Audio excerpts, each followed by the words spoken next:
Bienvenue dans cette capsule dans laquelle je vais vous parler, vous l'aurez compris, de cette fameuse estime de soi. Cette estime de soi en grande partie est responsable du mal-être, du mal-vivre que nous observons au quotidien dans notre monde occidental. Nous n'en avons pas forcément conscience parce que nous vivons notre vie en mode automatique. Et oui, vous savez, nous répétons chaque jour inlassablement les mêmes gestes de façon automatique, les mêmes choses, les mêmes actes, les mêmes paroles. Nous parlons sans être dans la conscience de ce que nous disons, encore moins dans la conscience de ce que les autres nous disent. Nous mangeons sans être dans la conscience de l'impact de cette alimentation. Nous respirons sans être dans la conscience, on va dire, de l'impact de cette respiration, etc., etc., etc. Donc nous vivons en mode automatique. Mais la capacité que nous avons de nous adapter à toutes ces contraintes que nous vivons quotidiennement, et Dieu sait que nous passons notre vie à subir des contraintes à chaque instant, à chaque nanoseconde de notre vie, que ces contraintes soient émotionnelles, qu'elles soient posturales, environnementales, sociétales, peu importe. Nous passons notre vie à subir des contraintes. Et la capacité que nous avons de nous adapter à toutes ces contraintes, nous n'en avons pas conscience, mais elle dépend en grande partie de cette estime que nous avons de nous-mêmes. Or, cette estime de soi est mise à bas par de nombreux mécanismes que nous mettons en place, involontairement, par la méconnaissance de nos mécanismes de fonctionnement. Alors, pour justifier notre mal-être, pour justifier le fait que nous n'ayons pas forcément la vie que nous souhaitons avoir, etc., etc., nous nous déresponsabilisons, et oui. Et nous jetons la faute sur les autres, sur le monde, sur l'environnement, sur la société autour de nous.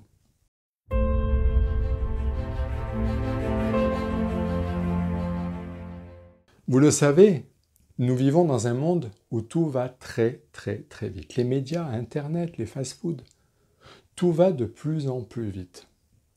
Cela va tellement vite que nous en oublions de penser à ce qui est le plus important pour nous, à savoir nous-mêmes. Nous nous délaissons, nous nous maltraitons même, pris dans ce flux rapide, incessant de ce que l'on appelle la vie. Pour utiliser d'une métaphore, et ceux qui me connaissent et qui m'ont déjà suivi savent que j'adore les métaphores, nous sommes un petit peu comme une feuille. Vous savez, une feuille qui va flotter sur une rivière. Et cette rivière, le flot de la rivière va amener cette feuille à droite, à gauche, etc. Et puis, un peu comme cette feuille, nous nous laissons porter par le flot, non pas de la rivière, mais le flot de la vie. Et nous perdons du coup alors le pouvoir de reprendre entre nos mains les rênes de notre vie. Dépassés par les événements, par notre propre vie, et souvent, nous nous sentons dans l'incapacité de réagir, voire tout simplement d'agir. Cette image que nous avons alors de nous-mêmes, de par ce constat, se retrouve perturbée, et nous culpabilisons inconsciemment de ne pas avoir agi de la bonne façon. Et dès lors, nous nous jugeons. Or, nous le savons, le jugement qui concerne les autres ou nous-mêmes amène la dualité. Et cette dualité est générateur de conflits. Conflits avec les autres ou conflits avec soi-même, générant le mal-être dont nous parlions précédemment. Bref, c'est l'image que nous avons de nous-mêmes qui en pâtit. Et notre propre estime de soi s'en retrouve amoindrie. J'aime à dire, nous sommes très certainement dans cet univers la personne qui nous juge, nous maltraite et nous condamne le plus. Cependant, si nous voulons réagir, si nous désirons réagir, nous adapter au mieux aux événements, aux contraintes qui jalonnent notre existence, si nous désirons dans cette conscience de soi grandir, devenir une meilleure version de nous-mêmes, comme c'est notre objectif à tous et à toutes, il est indispensable de faire avant tout une introspection, une prise de conscience, un travail sur soi. Cela nous permettra de retrouver une belle image de soi, une belle estime de soi, afin de pouvoir prendre notre place dans notre vie et vivre pleinement chaque instant de notre existence sans être perturbé par un mental incessant. Vous savez, ce mental, cette petite voix qui est sur notre épaule, là je l'appelle le vilain petit canard jaune qui nous « papa, t'es pas capable de ci, t'es pas capable, est-ce que tu y arriveras, mais t'es pas capable de, mais tu n'y arriveras jamais, etc., etc. » Cette petite voix qui fait tout pour nous faire baisser cette estime de soi. Tout simplement parce que notre cerveau n'aime pas changer ses habitudes et dès lors, compliqué pour lui de nous laisser aller sur ce chemin. Mais nous pourrons dès lors être positifs si nous apprenons à faire taire cette petite voix. Réactifs, nous apprendrons à lâcher prise, à être dans le moment présent et donc à changer pour plus de bonheur dans notre vie. La chose merveilleuse, c'est que ce travail sur l'estime de soi peut se faire à tout âge, à tout moment. Il nous suffit pour cela d'avoir les bonnes clés, les bons outils. Alors bien sûr, les clés que je vais vous donner dans cette capsule ne sont que mes clés. Elles ne sont pas bien sûr exhaustives, mais elles ont le mérite d'être là et d'être faciles à conscientiser.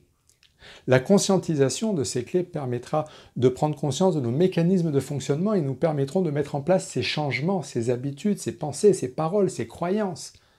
Malgré le fait que nous le savons, ces habitudes ont la vie dure, encore une fois. Voici donc en toute humilité les quelques clés qui vous permettront de pouvoir vivre pleinement les changements que vous pourrez voir apparaître dans votre vie en boostant votre propre estime de soi.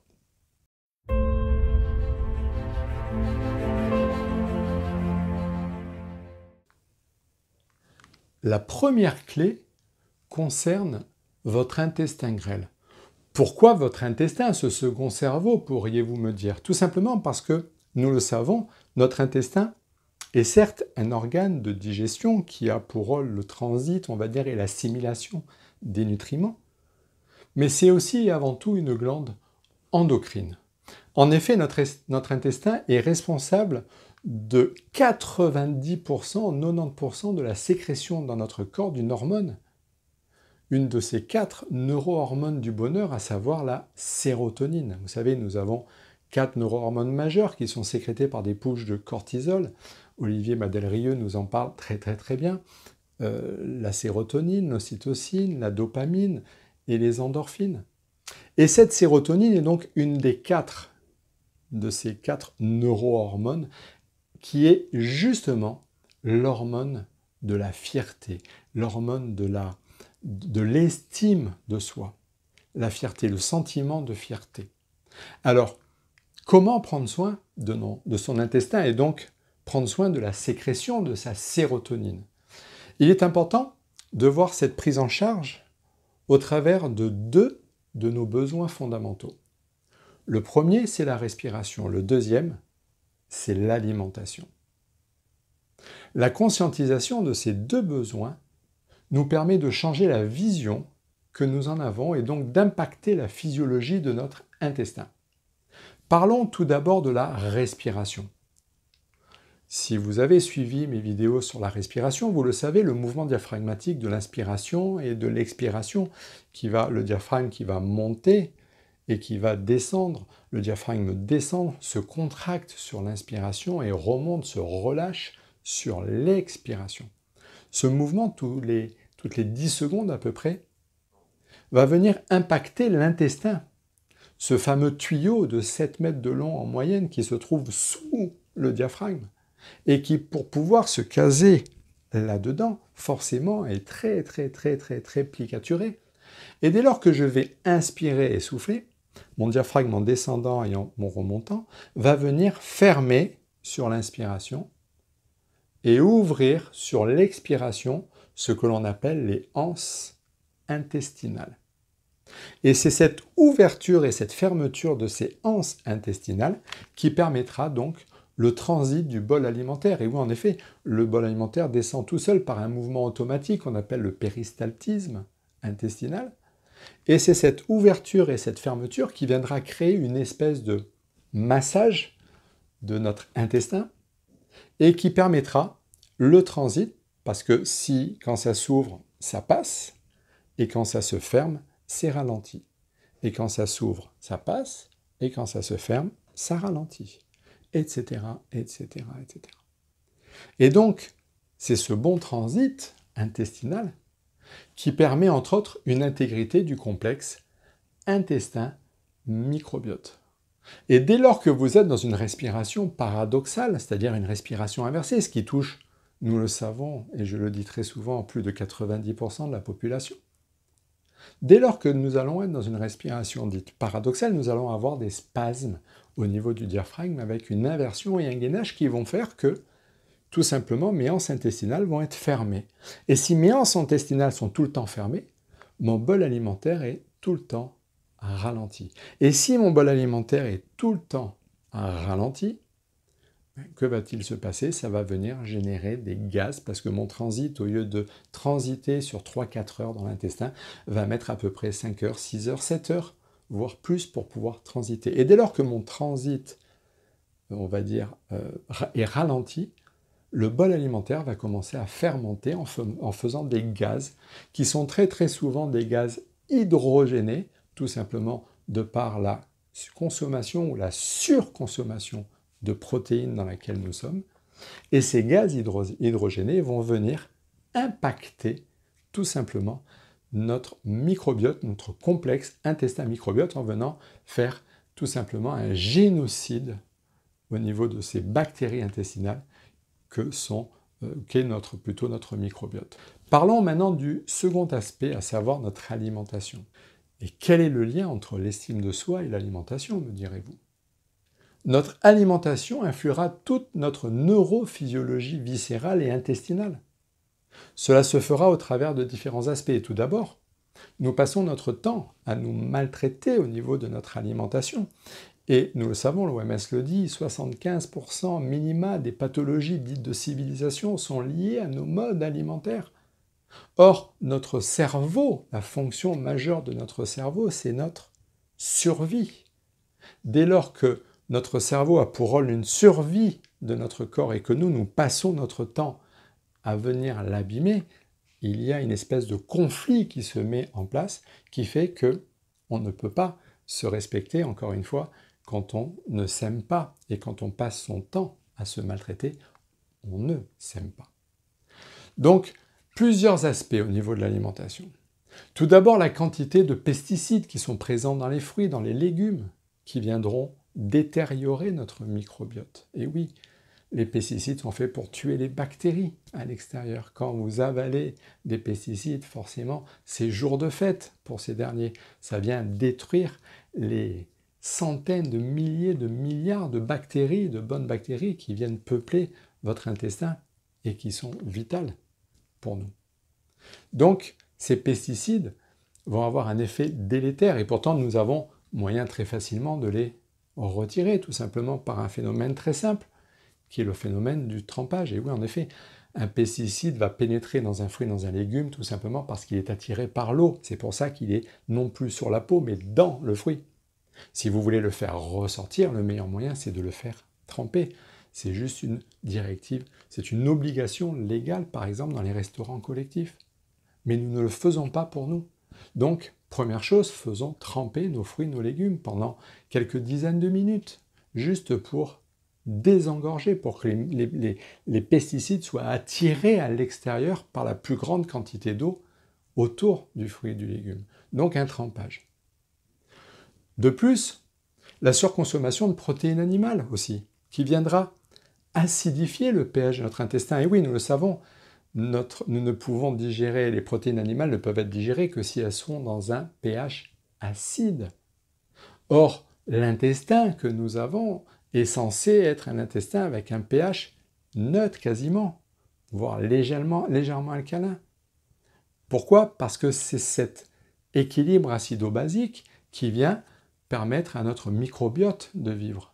Dès lors que nous sommes dans une surconsommation de protéines animales qui va venir acidifier, faire baisser le pH de notre intestin, à partir de là, l'équilibre acido-basique est passé dans un état d'acidose. Cette acidose intestinale viendra détruire et fragiliser encore une fois notre microbiote et donc venir impacter notre sécrétion de sérotonine. Cette acidification aura pour résultat une destruction donc de ce microbiote intestinal et donc la fragilisation totale de ce complexe intestin-microbiote, avec encore une fois la chute de la sérotonine. Vous l'aurez compris donc, la gestion de nos besoins fondamentaux est absolument fondamentale dans ce travail et pourtant nous n'en avons pas conscience dans ce travail sur notre estime de soi.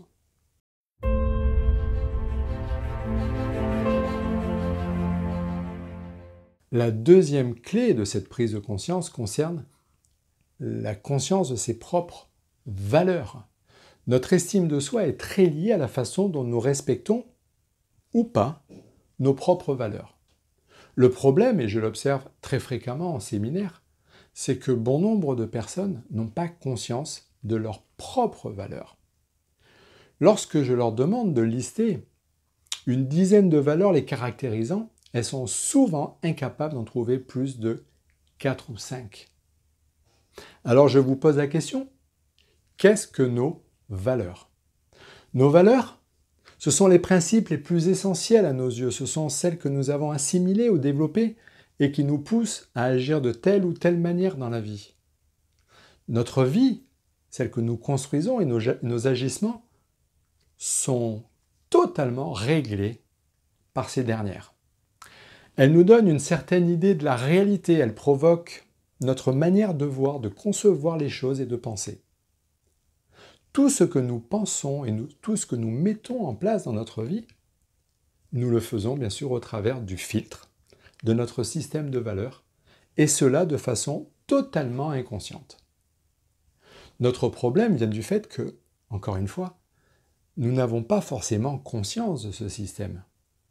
Et que lorsque nous agissons inconsciemment, dans le non-respect de nos valeurs profondes, nous avons ce sentiment inconscient de ne pas nous respecter nous-mêmes.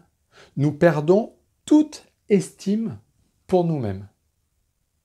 Prenons donc conscience de nos valeurs. Vous trouverez en pièce jointe une liste exhaustive de ces valeurs avec un tableau et un protocole, on va dire, pour travailler. J'aimerais que vous puissiez faire cet exercice. Pour ça, listez vos valeurs et priorisez vos valeurs entre 1 et 10 sur les 10 premières valeurs. Alors vous allez voir qu'avec cette liste que vous avez, ça va venir très facilement. Ce que je vous demanderai de faire au départ, c'est d'essayer de trouver vos propres valeurs sans vous aider de cette liste. Et puis ensuite, listez-les de 1 à 10 et priorisez-les, ces valeurs, de la plus importante à la moins importante. Et puis ensuite, ces valeurs, mettez-les sur cette mire, cet exercice qui est décrit en pièce jointe, et mettez-les sur cette mire et tout simplement, venez travailler dessus. Il y aura certainement un autre, on va dire, une autre capsule qui sera entièrement dédiée à ces valeurs.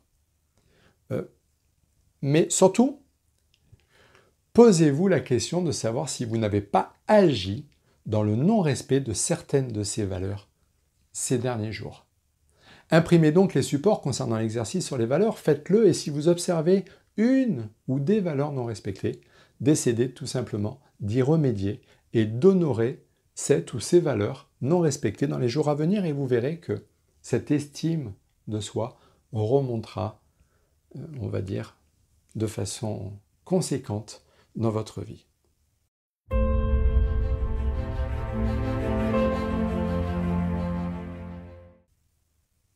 Parlons maintenant de la troisième clé.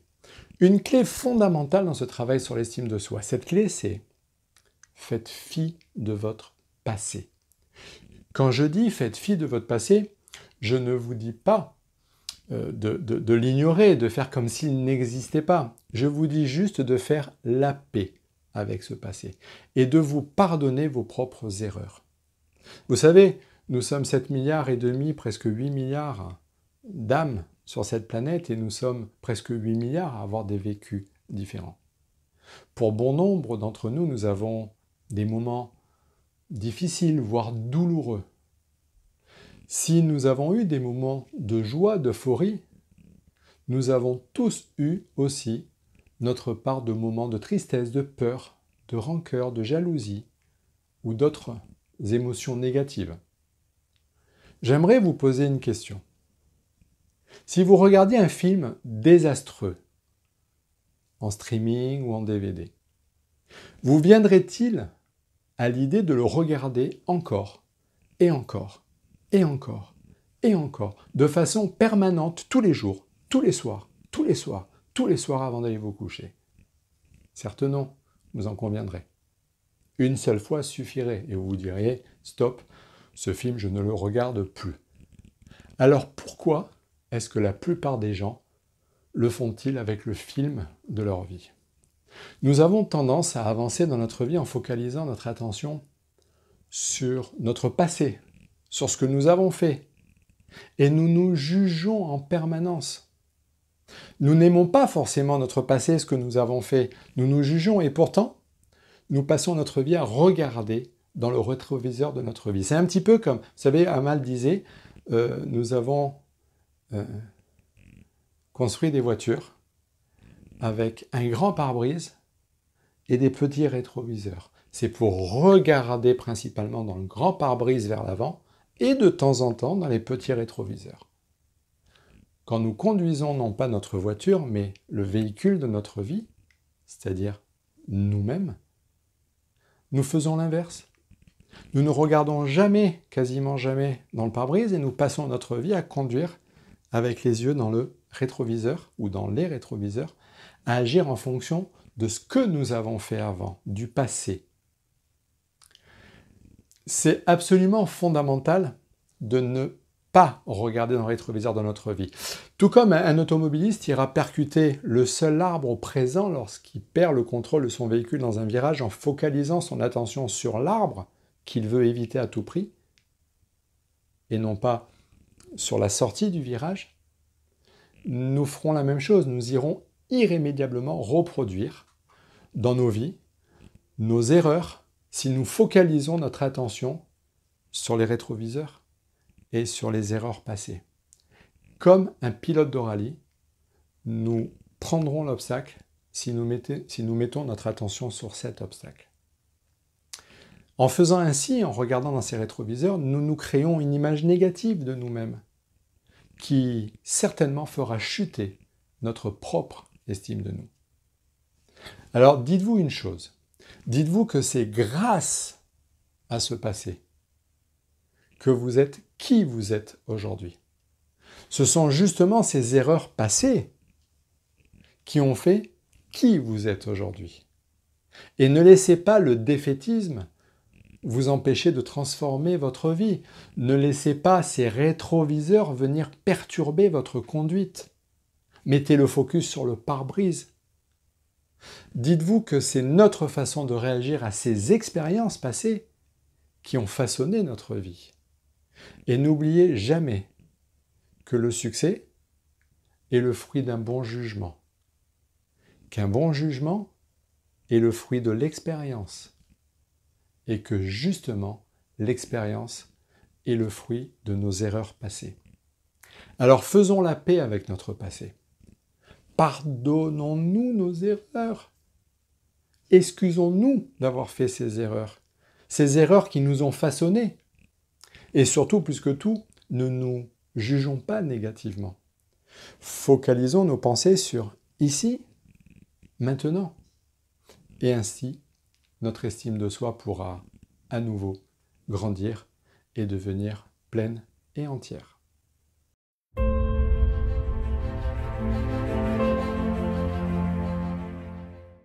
La quatrième clé est une clé qui me tient tout particulièrement à cœur.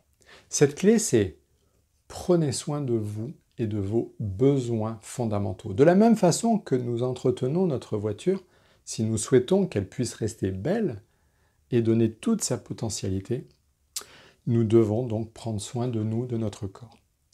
Il est extraordinaire d'observer les similitudes entre la façon dont nous nous occupons de nos voitures et celle dont nous prenons soin de nous.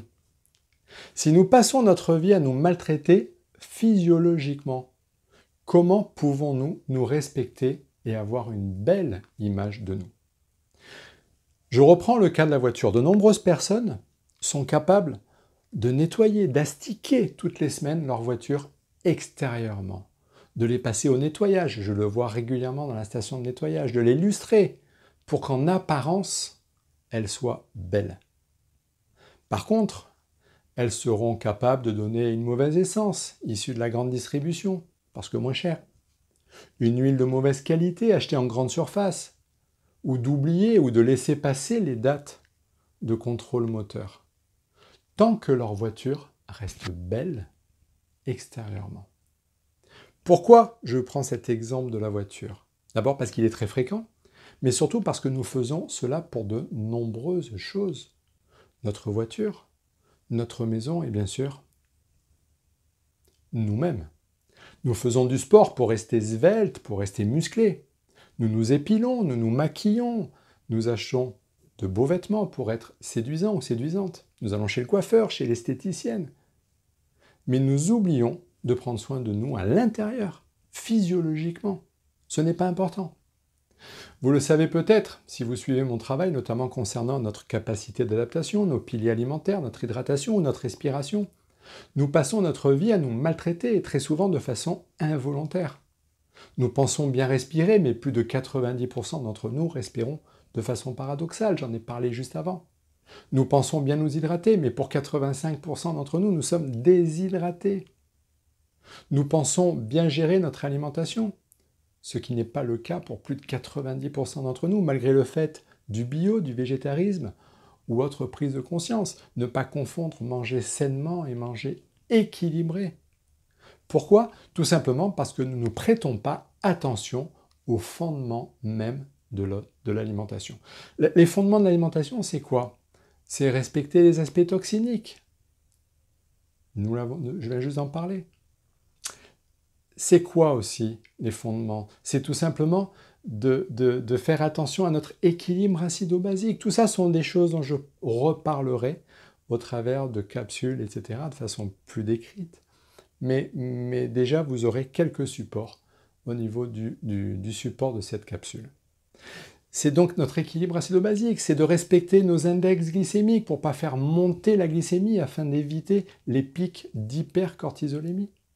C'est de respecter les dissociations, du moins les bonnes associations alimentaires. Bref, nous nous maltraitons quotidiennement au travers de nos besoins fondamentaux. Il est donc compréhensible que, tenant compte du peu d'intérêt que nous portons à notre corps, de façon involontaire bien sûr, il est normal que notre propre estime de nous-mêmes s'en trouve impactée. Alors, si nous souhaitons nous respecter émotionnellement parlant, commençons par le faire en respectant notre corps, bien sûr, et notre physiologie. Et rappelez-vous que nous sommes construits sur un principe pyramidal, cette fameuse pyramide bouddhiste, 3 niveaux, la physiologie, l'émotionnel et le spirituel. Et que, bien sûr, pour qu'une pyramide soit stable, il faut que sa base soit stable. Cette base, la physiologie, c'est le matériel. Et notre objectif à tous et à toutes, c'est de passer de l'horizontalité à la verticalité, du matériel au spirituel. Quand je parle de spiritualité, je ne parle pas, bien sûr, de religion. Je parle de spiritualité intrinsèque, comme le dit très bien le Dalai Lama. Et donc, le premier niveau, la physiologie, le deuxième niveau, l'émotionnel, et le troisième niveau, la spiritualité, c'est-à-dire la notion d'amour universel. Sauf que pour pouvoir être dans l'amour, dans le respect, dans l'amour de ce qui est, il faut déjà apprendre à s'aimer soi-même émotionnellement. Et comment s'aimer soi-même émotionnellement? Encore une fois, j'ai dit tout à l'heure, si on passe son temps physiologiquement à se maltraiter, forcément, ça va générer une baisse de l'estime de soi. Il est donc fondamental, comme je l'explique dans d'autres modules, de prêter une attention toute particulière à nos besoins fondamentaux, mais aussi à la clé suivante qui est très liée à ces besoins fondamentaux.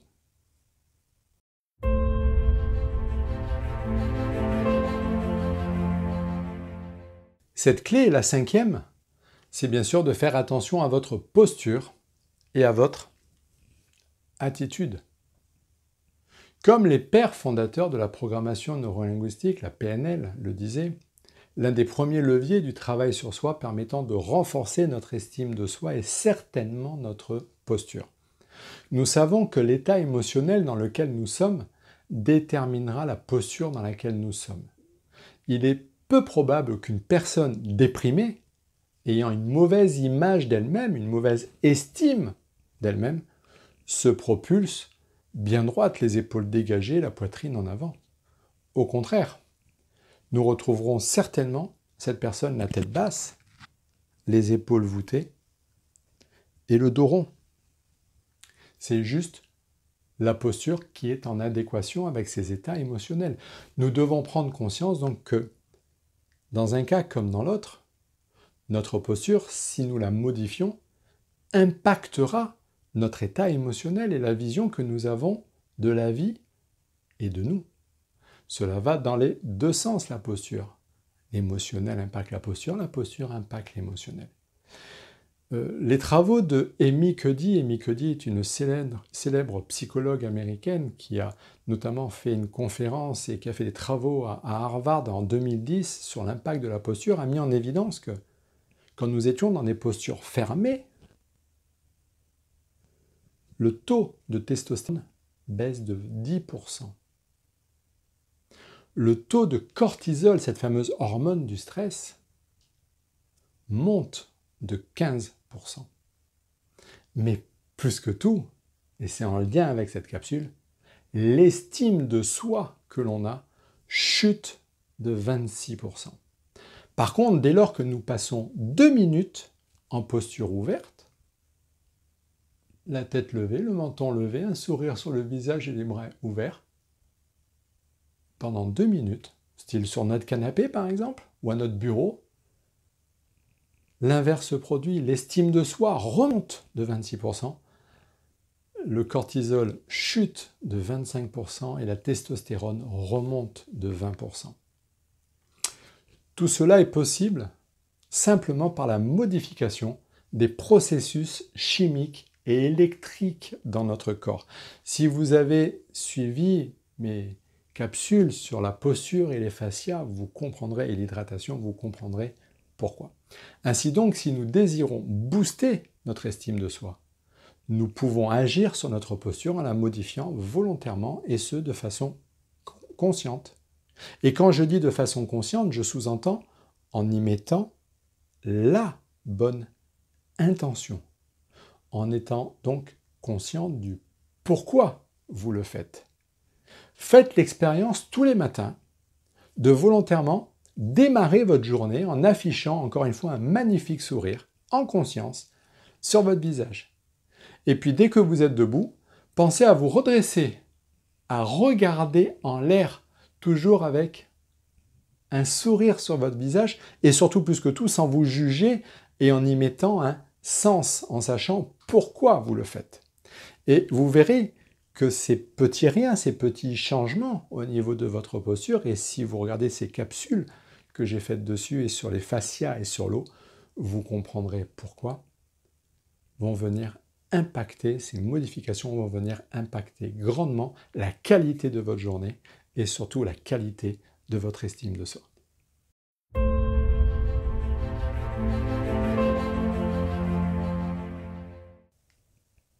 Parlons maintenant de cette 6e clé de l'estime de soi. Cette clé, c'est de faire attention aux mots que vous utilisez.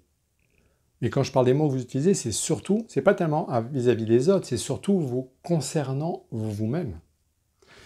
Comme le disait Don Miguel Ruiz dans son merveilleux ouvrage Les 4 accords Toltec, les mots peuvent être tout à la fois des trésors, comme ils peuvent être des flèches empoisonnées.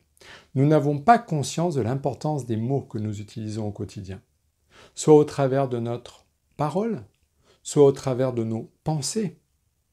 Rappelez-vous, nous avons en moyenne 60 000 pensées par jour, dont plus de 60%, certains diront jusqu'à 80%, 80% sont négatives. Au mieux, 60% donc. Pourquoi autant de pensées négatives? Tout simplement parce que, pour plusieurs choses.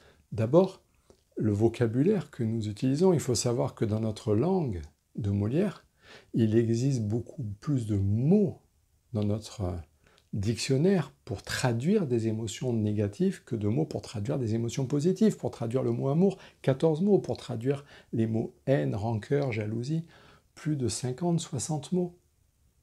De plus, notre éducation aussi. On le sait, 66% de notre éducation avant 3-6 ans se fait au travers de mots de négation.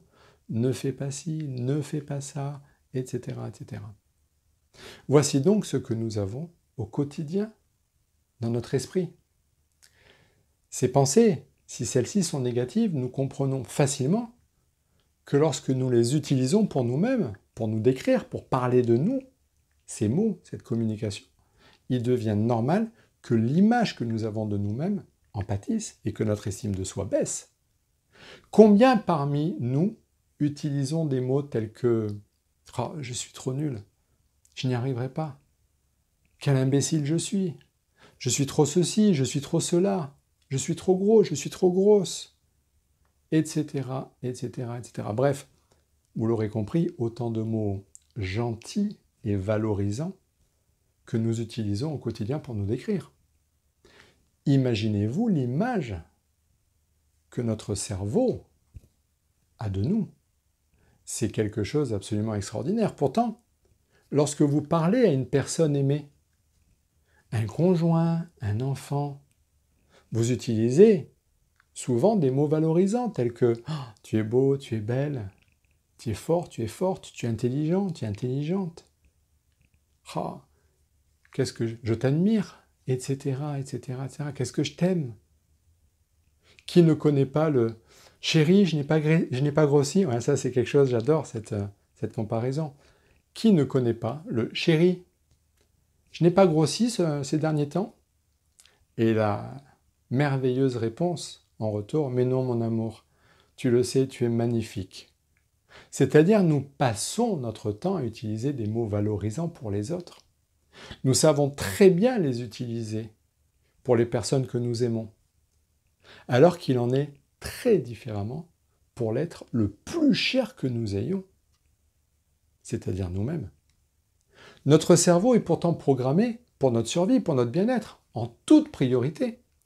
Il est donc surprenant d'observer que nous sommes la personne que nous maltraitons le plus, alors que nous devrions être, au contraire, celle que nous choyons le plus, notamment au travers de ces mots, de cette communication, de ce vocabulaire, de ces pensées. Parce que les pensées, c'est quoi? Ce sont juste les mots que nous avons dans la tête de façon inconsciente. Apprenons donc, dès maintenant, à utiliser des mots positifs au quotidien, dès que nous nous adressons à nous-mêmes. Je vous propose donc de faire l'exercice suivant. Faites donc une liste de mots ou d'expressions négatives que vous avez l'habitude d'utiliser lorsque vous parlez, ou lorsque l'on vous demande comment vous allez, et remplacez ces mots par les avatars positifs. Par exemple, je suis nul par je ne réussis pas, même je ne réussis pas tout, mais par contre je suis génial. Je n'y arriverai pas par c'est compliqué pour moi, mais je le ferai. Etc., etc., etc.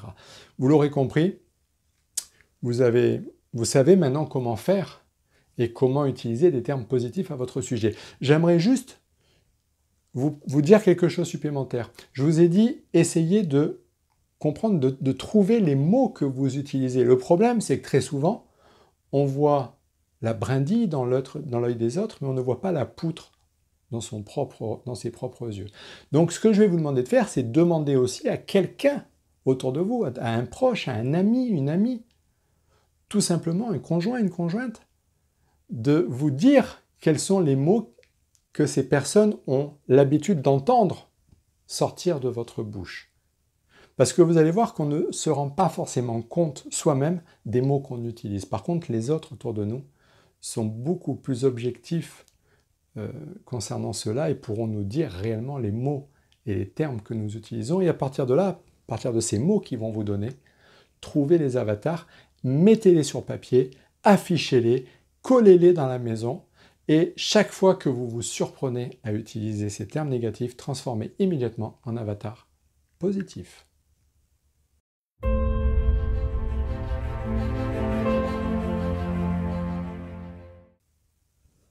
Parlons maintenant de la 7e clé, à savoir valorisez-vous. Aimez-vous et reconnaissez vos talents. Nous avons tous et toutes des qualités et des défauts. Mais ne focalisons pas notre attention sur nos défauts, un petit peu comme avec les rétroviseurs dit précédemment. Nous avons pourtant cette très très mauvaise habitude de le faire. Vous êtes un être extraordinaire. Vous êtes une personne extraordinaire, mais vous n'en avez pas forcément conscience. Même si vous le savez, vous n'y croyez pas vraiment, car vous avez fait des erreurs, quoi de plus normal. Mais vous ne vous les pardonnez pas forcément, et donc vous vous jugez. Et vous êtes ainsi fait, nous sommes ainsi faits. Nous sommes tous identiques. Si je vous en parle, c'est que j'ai tendance aussi à fonctionner comme ça.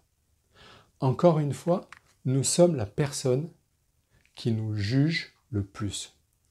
Ainsi donc, je vous propose cet exercice. Plutôt que de vous focaliser sur tous vos défauts, faites donc une liste de tout ce que vous faites bien, de ce qui est génial en vous. Écrivez-le, que ça passe par l'écriture pour une intégration corticale. Si vous le souhaitez, encore une fois, demandez à vos amis, à vos proches, à vos conjoints et conjointes, ce qu'ils aiment en vous. Faites-le et vous serez surpris, car vous verrez que leur vision de vous est très certainement très différente de la vôtre. Et puis, après avoir noté tout cela, mettez-le sur papier, sur un calepin, que vous relirez de façon régulière. Et puis, chaque fois que vous voyez votre image dans un miroir, arrêtez-vous quelques secondes. Et tout simplement, vous vous regardez et dites-vous que vous êtes génial, que vous êtes ceci ou que vous êtes cela. Et faites-le sans aucun jugement, sans aucune autocritique, le plus naturellement du monde. Après tout, qui de mieux placé que vous pour vous complémenter sur qui vous êtes? Vous êtes certainement la personne la mieux placée pour cela. Cela peut paraître surprenant, voire prétentieux, peut-être pour certains. Quoique, quel mal y a-t-il à se flatter, franchement. Donc ça peut paraître surprenant, mais ça a un effet absolument extraordinaire sur notre vision de nous-mêmes qui va petit à petit, très progressivement, se modifier. Nous sommes, je l'ai dit précédemment, des êtres extraordinaires, alors donnons-nous un peu de tendresse, un peu de bienveillance, un peu d'amour. Apprenons à nous aimer. Mais plus que tout, c'est facile à dire « j'apprends à m'aimer ». Apprenons surtout à le verbaliser. J'aimerais juste vous expliquer un exercice qui a l'air anodin, mais qui pourtant est extraordinaire et qui m'a impacté énormément sur le pouvoir de la pensée. C'est un monsieur qui s'appelle Daniel Sévigny qui a écrit Les clés du secret, qui m'a donné cette clé quand j'ai fait un séminaire avec lui en Haute-Savoie sur le pouvoir de la pensée. Tout simplement, tous les jours, j'ai un grand papier dans ma salle de bain, sur le miroir de ma salle de bain. J'ai ce papier avec un immense cœur dessus, c'est un post-it. J'ai mis un grand cœur dessus et j'ai marqué « Je t'aime ». Tout simplement. Et tous les jours que Dieu fait, je ne peux pas passer sans voir ce post-it. Alors, la dernière fois, un stagiaire m'a demandé « mais de temps en temps, ça ne devient pas un automatisme et à force de le voir là, de l'oublier, de ne plus le voir ?» Et je dis « ben non, parce que régulièrement, il se décolle. Donc forcément, je suis obligé de le recoller, mais surtout, au bout d'un moment, je suis obligé de le réécrire pour le remettre. Donc je suis obligé d'y penser en permanence. Et tous les jours, je m'adresse de l'amour, de la bienveillance, de la reconnaissance par rapport à qui je suis, ce que j'ai fait et là où j'en suis aujourd'hui. Faites de même, vous verrez, c'est un outil absolument extraordinaire pour booster son estime de soi.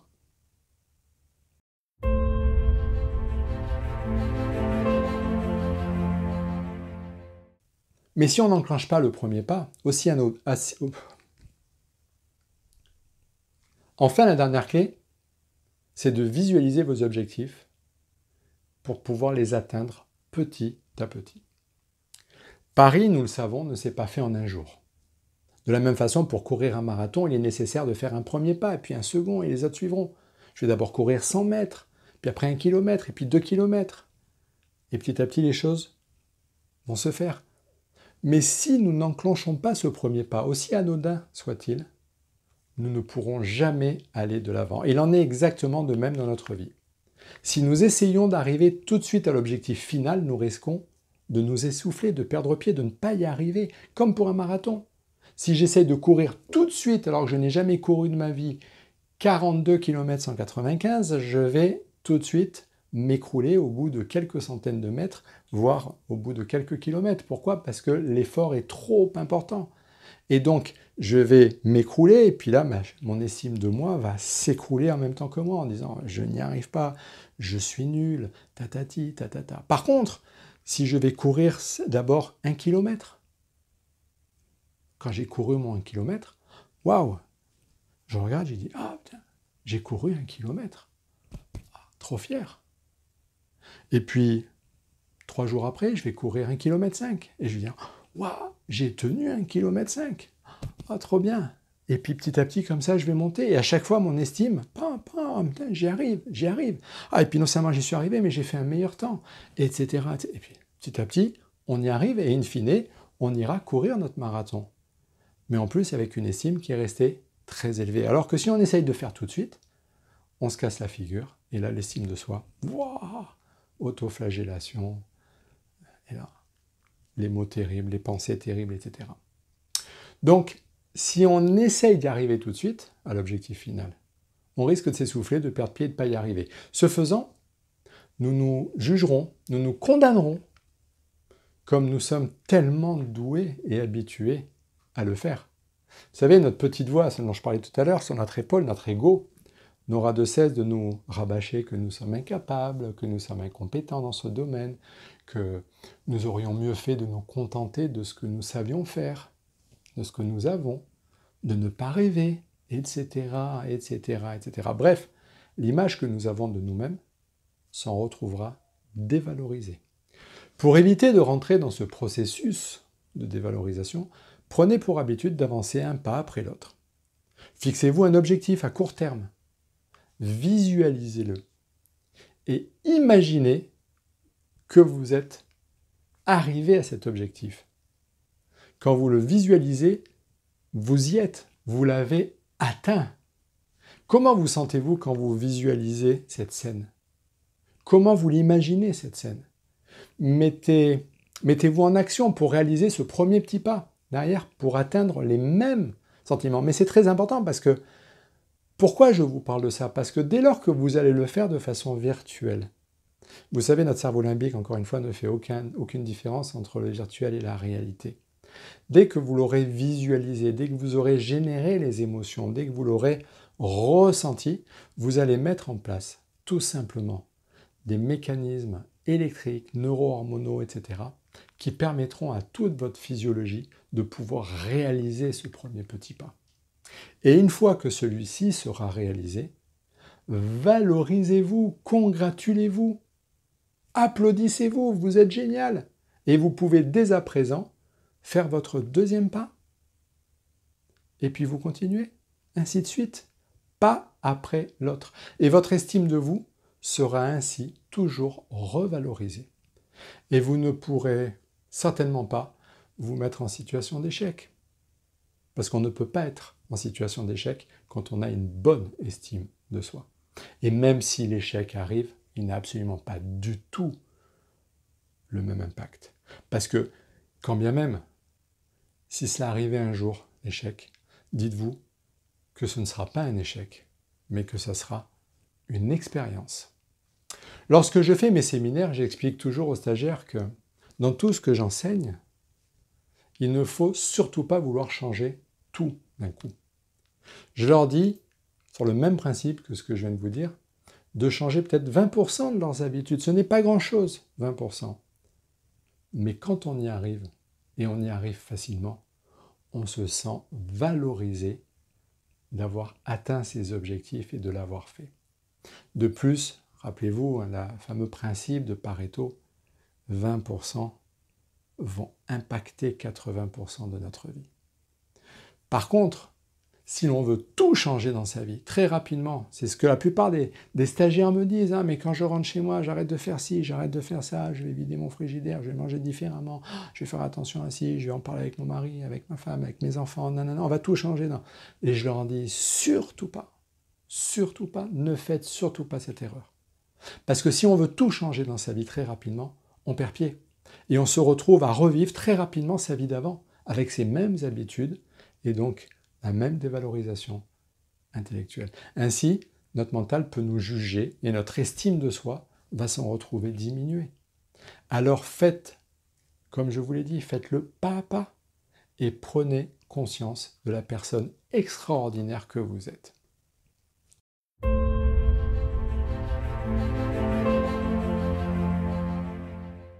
Voilà, nous sommes arrivés à la conclusion de cette capsule et j'espère que ces 8 clés que je vous ai données, qui ne sont encore une fois certes que mes clés à moi, mais j'espère que ces 8 clés vous aideront à cheminer vers ce Graal sacré qui est notre bonheur, au travers de notre estime de soi.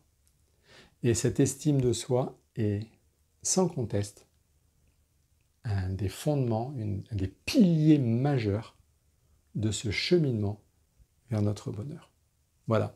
Je vous souhaite de mettre en application ces clés. Vous verrez, ça change radicalement la vie que l'on a, la vision de la vie que l'on a. Ça paraît simple, ça paraît évident, et pourtant, les choses les plus évidentes ne sont pas forcément les plus simples à pratiquer au quotidien, et vous le savez pertinemment. Donc, prenez soin de vous, prenez soin de votre être. Encore une fois, vous êtes quelqu'un d'extraordinaire. Et quant à moi, je vous souhaite tout le meilleur. À très vite. Au revoir.